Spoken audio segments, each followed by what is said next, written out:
नमस्कार. मी आपली उषा चव्हाण बोलते. काही गोष्टी अशा असतात त्या आपल्या चाहत्यांसमोर यायलाच पाहिजे. म्हणजे आता माझी बदनामी करण्याचा जो प्रकार चालू आहे त्याच्यावर मला बोलायलाच पाहिजे की नाही तुमच्याबरोबर. तुमची मतं ही मला अतिशय महत्वाची आहे. माझ्या ह्या प्रकरणामध्ये एक राजकीय माणूस पण आहे, तो अडथळे घालतोय. तर मला सांगायचंय की हे लोक ह्याला म्हणतात स्टंटबाजी करते ही असं म्हणतील, पण न्यायासाठी लढणं जर स्टंटबाजी असेल ना तर हो, मी माझ्या मुलासाठी स्टंटबाजी करते असं म्हणते. शेवटपर्यंत लढत राहणार मी त्याच्याकरता. मी त्याला जन्म दिलाय आणि मला दुसरी पत्नी म्हणून हिणवलं जात आहे. प्रत्यक्षात दोन्ही पत्नींना कायद्याने समान दर्जा असल्याचं पुणे न्यायालयाने दावा क्रमांक 911/2000 स्पष्ट केले आहे.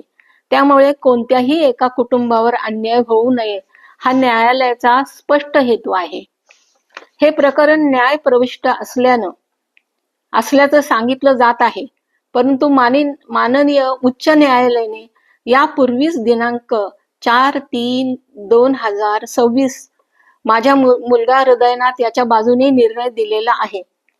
त्या आदेशाला जाणीवपूर्वक डावलून हे सर्व करण्यात आलंय.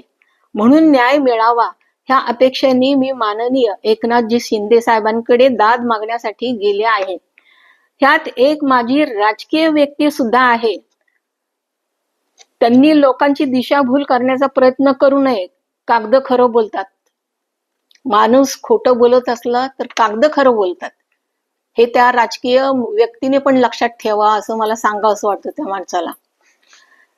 सत्याला खूप अडचणी येतात व अडथळे निर्माण केले जातात, पण सत्य ते सत्यच असते. माणूस खोटं बोलतो, पण कागदपत्र नाही. नुकत्याच उच्च न्यायालयाने आदेशाची अवहेलना व अपमान करू नये ह्या लोकांनी.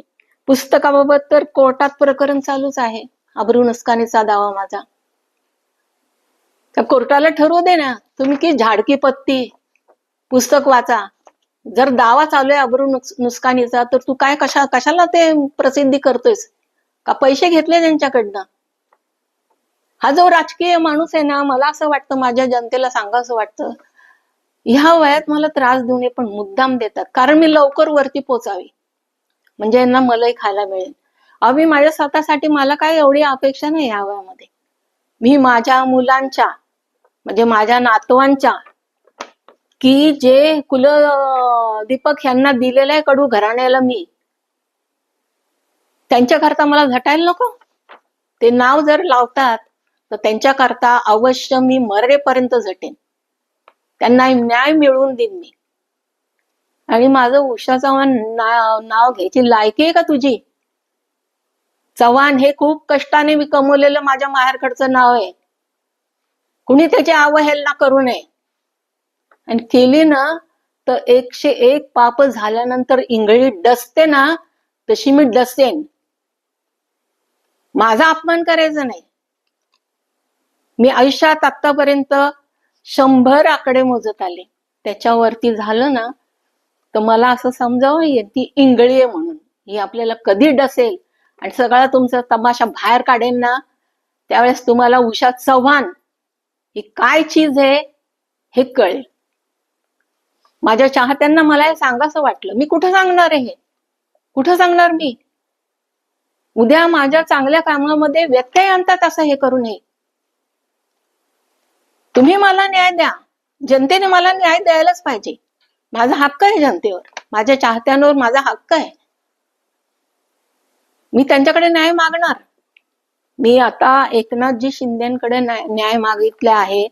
त्याच्यामध्ये हे काडे घालण्याचा प्रयत्न करतात. त्यामध्ये एक राजकीय माणूस आहे की माझ्या मुलाबरोबर पण तो होता पहिल्या प्रथम. आणि असलं राजकारण खेळू नका हो. मला ज्यांनी आतापर्यंत त्रास दिलाय ना ते चांगल्या प्रकारे राहिले ना. परमेश्वर माझ्या डोळ्यांना दाखवतोय. स्वामी मला दाखवतात की तू बघ, तुला त्रास देत आहेत ना, बघ काय हालत आहे त्यांची, काय प्रॉब्लेम होतात त्यांचे बघ. मी नाही, मी की झाडकी पत्ती हो. परमेश्वर तो परमेश्वरच आहे. आता मी इथे बोलते, खरं बोलते का खोटं बोलते? इथं कुठं उभा असेल ना तर तो बोलेल ना, तो मला शिक्षा करेल ना.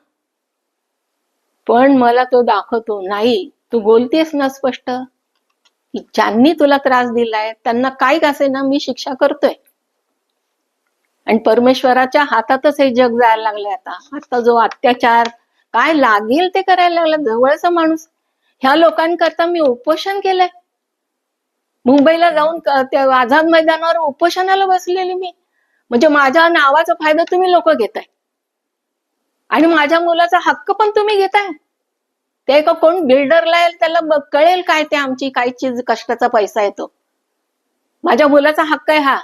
मी एकही पैसा माझ्या मुलाकडे मागणार नाही. चव्हाण ह्या नावे मी माझी जगते चटणी भाकरीवर सुद्धा. काय का असे ना, मला तुम्ही पहिल्यापासून माझा स्वभाव आहे स्वकष्टावर जगण्याचा आहे. अजूनही मी असं काम करू शकते. परमेश्वराने मला माझ्या तब्येतीला साथ दिली तर. पण हे असला अपमान करणं ह्यांची काही लायकी आहे का? चव्हाणाचं नाव घेण्याची. चव्हाण हे नाव कमवायलाच किती वर्ष गेली माझे. प्रसिद्धी मिळवायला मग किती वर्ष गेली. 21 झाडकी पत्ती कुठले तरी आणतात, वकिलांना धरतात आणि काय लागेल ते बडबड करायला लागलेत. आणि ज्यावेळेस कोण बडबड करतं माहितीये ना, हे जो खोटा बोलणारा माणूस असतो ना, तो त्याच्या चेहऱ्यावरून, तुम्ही जाणकार आहात माझे चाहते, तुमच्या लक्षात आलं असेल की काय बोलतात. म्हणे आम्ही काय मरायचं का? अरे एवढं सगळं कमवून दिलं मी उपोषण करून तुमच्या करता आणि तुम्ही मला एकदम बाजूला टाकायचं. लायकी आहे का तुमची? तोंड सांभाळून बोलायचं चव्हाण, उषा चव्हाण बद्दल. कडू देशमुख हे माझ्या मुलाचं नाव आहे, माझं सासरकडचं नाव आहे. मी हे केलंय का? माझ्या मुलाच्या बाजूने जर हायकोर्टने आता निकाल दिलेला आहे की दोन्ही मुलं समान आहेत, दोघांनाही अधिकार आहे, मग तितकूच झाडकी पत्ते कोणी काय सांगितलं तुला तर? बॅड पब्लिसिटी करतो तू माझी. एवढं आयुष्यभर मी घाम गाळून कमवलेलं नाव त्याच्यावर येतोस तू.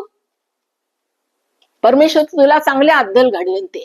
आणि तुला जे साथ करतायत ना, त्याला 10 पटीने माझ्या डोळ्यासमोर माझं स्वामी दाखवतील. ओम श्री स्वामी समर्थाय नमः. बस. जय महाराष्ट्र, जय हिंद.